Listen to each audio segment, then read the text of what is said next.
आज मार्गशीर्ष महिन्यातील पहिला गुरुवार. तर सकाळी लवकर उठून मी अंघोळ केली, सडा रांगोळी केली, फरशी पुसली आणि पूजा केली. पूजा केल्यानंतरनं आज दिवसभर उपवास होता. तर चला आज नैवेद्यासाठी काहीतरी बनवूया संध्याकाळी.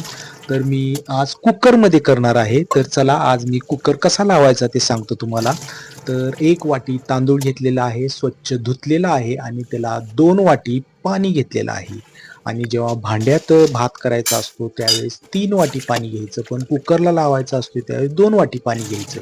आणि ही मिश्र डाळ लावलेली आहे. ह्याच्यामध्ये आहे तूर डाळ, मूग डाळ आणि मसूर डाळ.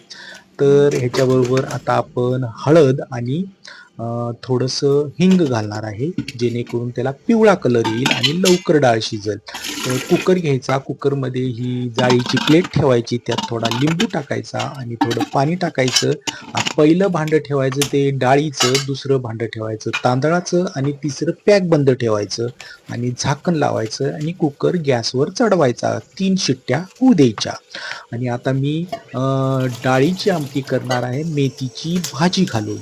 तर मेथी मी स्वच्छ निवडून चिरून घेतली आहे, लसूण चेचून घेतला आहे आणि त्यात आता मी थोडंसं आलं घेणार आहे आणि आलं आणि लसूण मस्तपैकी वाटप करणार आहे त्याचं. आणि हे टोमॅटो चिरला आहे आणि मी आमटीमध्ये कांदा घालत नाही. तर बघूया, कुकरची शिट्टी झालेली आहे, कुकर काढलाय. हा बघा आपला छान भात झालेला आहे. आणि हे आहे आपली डाळ. आता हिची मी आमटी बनवणार आहे. हे आणि चांगलं तांब्यामध्ये घोटून घेतलेले आहे.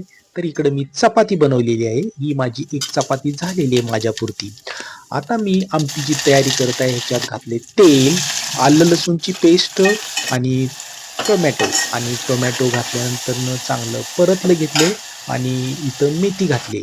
मागच्या व्हिडिओमध्ये मला एका ताईने छान कमेंट केली होती की मेथीची भाजी तेलामध्ये परतताना झाकण लावायचं नाही. तर मी आज झाकण उघडं ठेवून मेथीची भाजी परतलेली आणि आता ही बघा मी छान आमटी केलेली आहे मेथीची भाजी घालून. आणि आता मी गोड पदार्थ बनवणार आहे, शिकरण. तर केळी कट केलेली आहेत आणि त्याच्यात दूध घालून साखर घालून हलवलेला आहे आणि मस्तपैकी आता शिकरण करणार आहे. तर हे माझं छान झालेलं शिकरण. ही चपाती, ताटाला लावलेला भात आणि व्हिडिओ चाललाय फास्ट. तर चला, खूप दम लागला बोलून. तर हे शिकरण माझं तयार झाले आणि ही मस्तपैकी मेथी घालून केलेली डाळीची आमटी. आणि चला आता जेवायला. तुम्हाला कसं वाटली माझी रेसिपी मला कमेंटमध्ये सांगा. थँक्यू.